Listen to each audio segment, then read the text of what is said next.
The 4 years of the Trump administration have, of course, created significant doubt. And this doubt is not going to go away completely because Europeans are not dumb.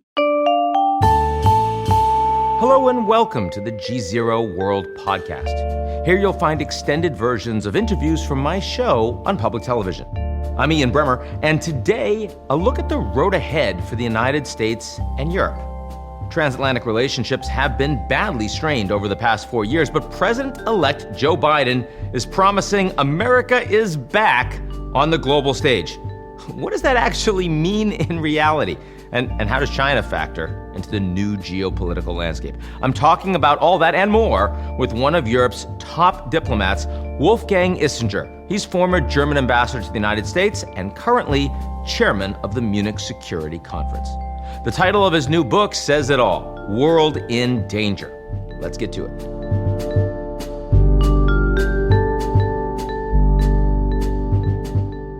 The GZERO World podcast is brought to you by our founding sponsor, First Republic. First Republic, a private bank and wealth management company, places clients' needs first by providing responsive, relevant, and customized solutions. Visit firstrepublic.com to learn more.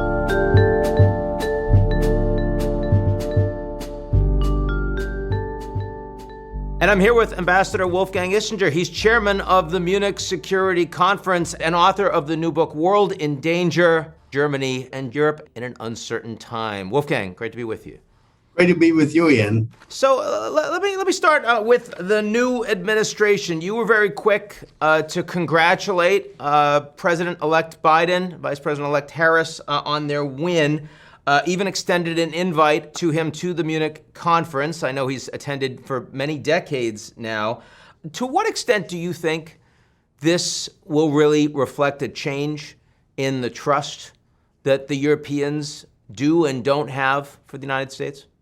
I think there is an enormous, a wonderful, a positive opportunity waiting to be seized now because, of course, we have had a really regrettable loss of trust in the transatlantic cooperation.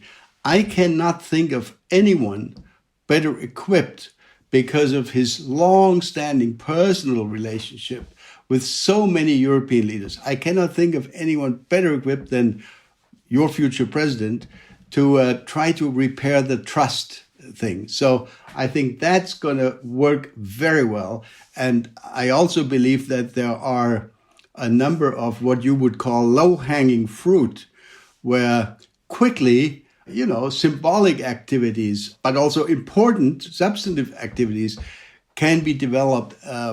Just as one example, a return by the United States of America to the Paris climate deal and future joint enterprises in the climate arena. I think that's going to produce a sea change in the way Europeans look at America.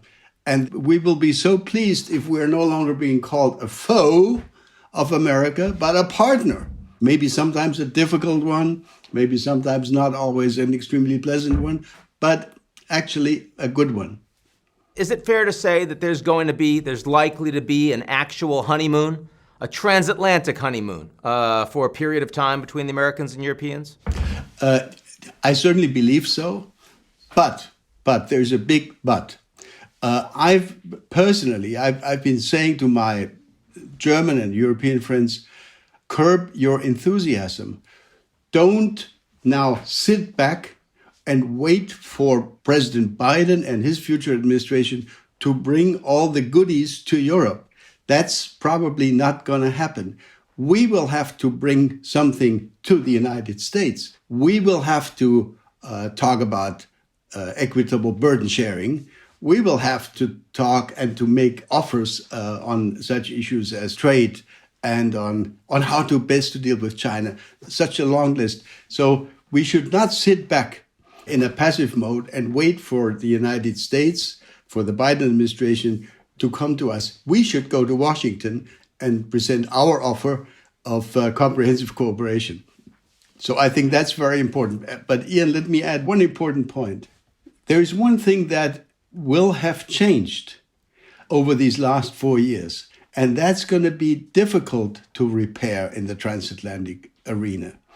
For 5, 6, almost 7 decades, European decision makers, the European elite, had a good reason to believe that America was going to be present in Europe, was a European power, and would continue to extend its protective umbrella, security umbrella, nuclear umbrella over Europe. And this would go on forever.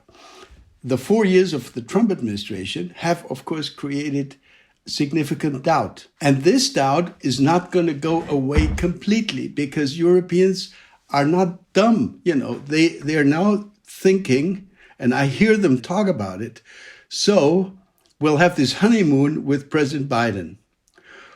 Do we have a guarantee that 4 years from now, the American voter may not vote into office someone like Donald Trump again, and then we would be back to square one, maybe without the climate deal, without the Iran deal, without our joint security activities, etc. In other words, there is an element of doubting the reliability of the American ally.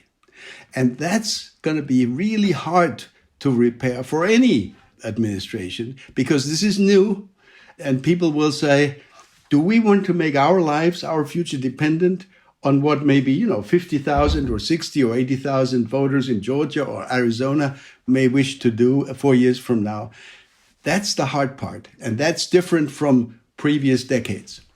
Did Trump do that much? I mean, he said a lot of things that were deeply antagonistic to the Europeans. He moved some troops out of Germany, he had some more forward deployments to Poland. The Russia sanctions are still kind of the Russia sanctions. How much of this is bark and no bite? Well, politics and international relations, of course, is about money. It's about military cooperation. It's about guarantees. It's about trade. But it is also about symbols. And it just so happens, and I'm saying this as a German, it just so happens that from a German viewpoint, America is not just any partner. America, the White House, represented to us in the post-World War II period the wisdom and the values of what we call the West. America was for us, and hopefully will again be, the leading power of the West, representing these shared values of human dignity, etc. And quite frankly, the last 4 years, in the minds of many, many of my countrymen, America lost the ability to lead the West. If you look at recent polls taken in Germany, taken in other European countries, the results have been rather devastating. I think that can be repaired. It will be repaired. The views of Europeans can change quickly again, but that has really affected in a very, very negative our relationship above and beyond, the substantive issues, which are, of course, the core of the relationship. But symbols matter. Another massive change in the last 4 years has been China's growing role in Europe, particularly in Eastern and Southern Europe. 10, 20 years ago, something we weren't talking about very much. Now something we're talking about all the time. That's not changing with the U.S. election of President-elect Biden. How is that changing Europe, both its orientation in the world and its future?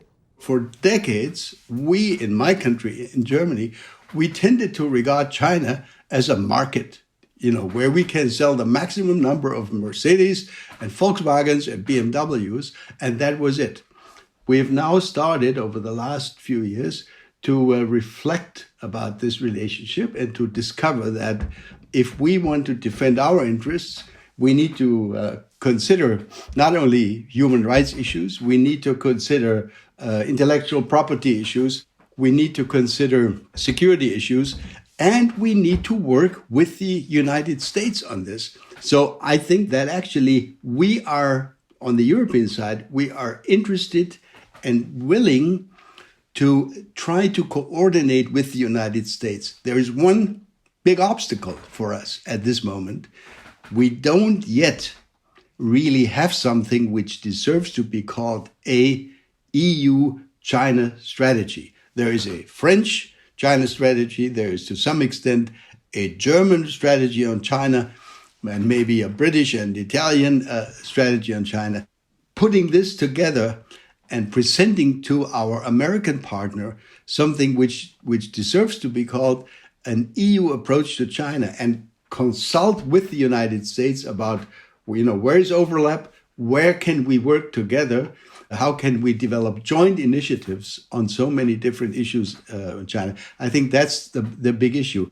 Do you think it is more true that the United States has been too hawkish on China, or that the Europeans have been too dovish on China? What's your personal view? My personal view is that as far as China is concerned, I would actually give a few bonus points to the Trump administration, because by adopting this rather confrontational position on China, that sort of had the effect of a wake-up call in Europe. We had to scratch our heads and say, well, maybe he has a point, Mr. Trump, and maybe we should think about this also in a more strategic and not only in a kind of trade and investment manner. If the United States and Europe get together on this, we represent not quite 50%, but certainly way over 40% of world trade. We are very difficult to ignore, even by China. So in that sense, I think we have lots of work ahead, but I am not entirely pessimistic about the opportunity of turning the Chinese issue into a positive transatlantic agenda item. Did the EU get too big? Is this part of the problem? Is that now there's a difficulty in coordination and even existential questions about how Europe can function because you've integrated countries that can't really be integrated well?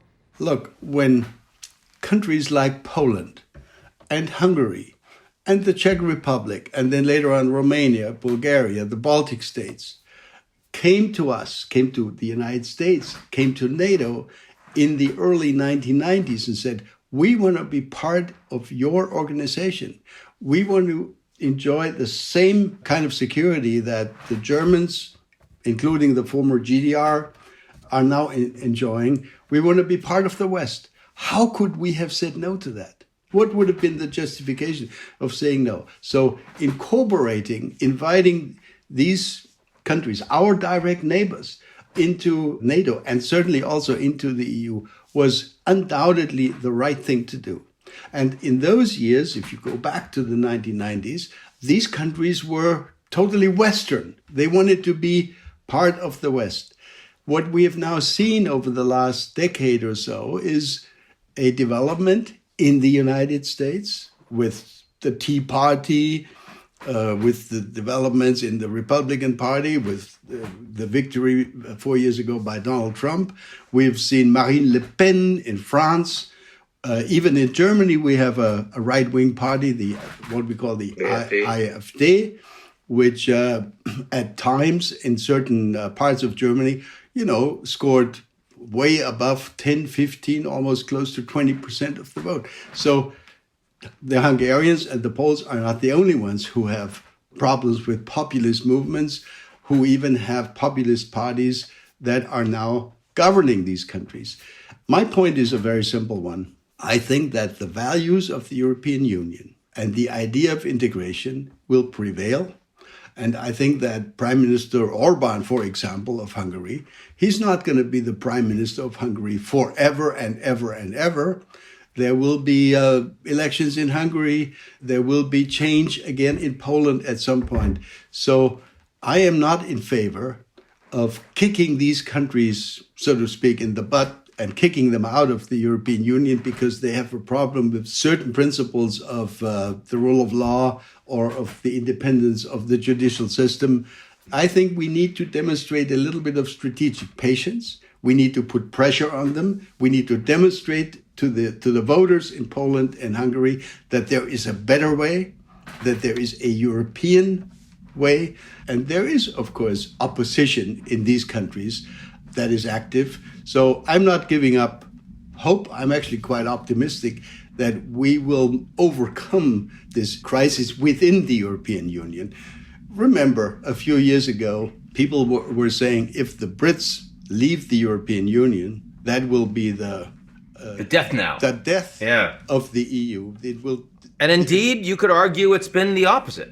Actually, the EU is, in terms of its governance and of its capabilities, of its financial reach, it's in better shape today than was the case 5, 10, or 15 years ago. We had what we call this so-called Hamiltonian moment in last summer when the EU, as a consequence of the pandemic challenge, decided, after many, many years of very difficult debate, the EU decided that, yes, we have to allow the European Union to go into debt. And that is, of course, that opens a new chapter in the history of the integration of the European Union. So the EU is actually not in bad shape, in spite of Brexit, in spite of the challenges to the rule of law, etc., in a couple of member countries.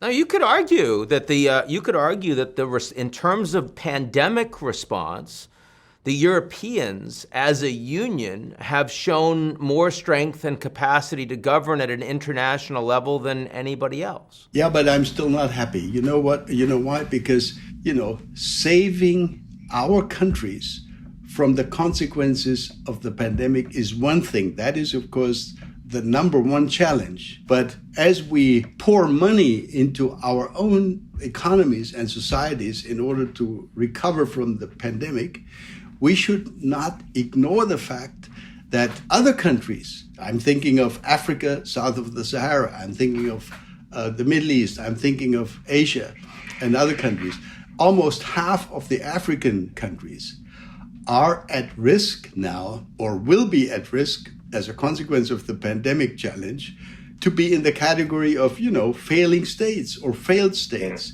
And what kind of migratory pressures would that produce if these countries cannot feed their population and cannot demonstrate that they're capable of creating conditions of economic growth and prosperity? So we need to take a strategic look, not only at our own needs in Europe and in the United States, but at the needs of the rest of the globe. And that, again, is something where I would hope that with the incoming Biden administration, we would have a partner in Washington who understands that all of us will only be safe if everyone is safe, as the director of WHO has said. The book is World in Danger, Germany and Europe in an Uncertain Time. Very handsome Wolfgang Ischinger on the cover. Always good to be with you, my friend. Look forward to seeing you soon. I hope in person. Thank you so much. That's it for today's edition of the GZERO World podcast. Like what you've heard? Come check us out at gzeromedia.com and sign up for our newsletter, Signal.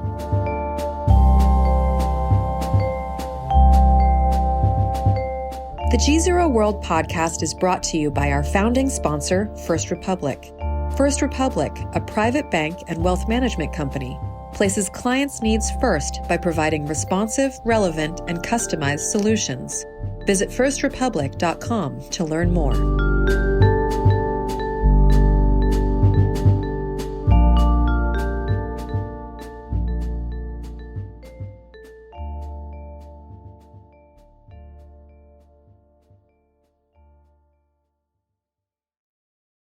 You're listening to the GZERO World with Ian Bremmer podcast, your weekly geopolitical deep dive into the world's biggest news stories, featuring in-depth conversations with global leaders and newsmakers. To get more of GZERO's insights on global politics every morning, sign up for our free newsletter, GZERO Daily, at gzeromedia.com.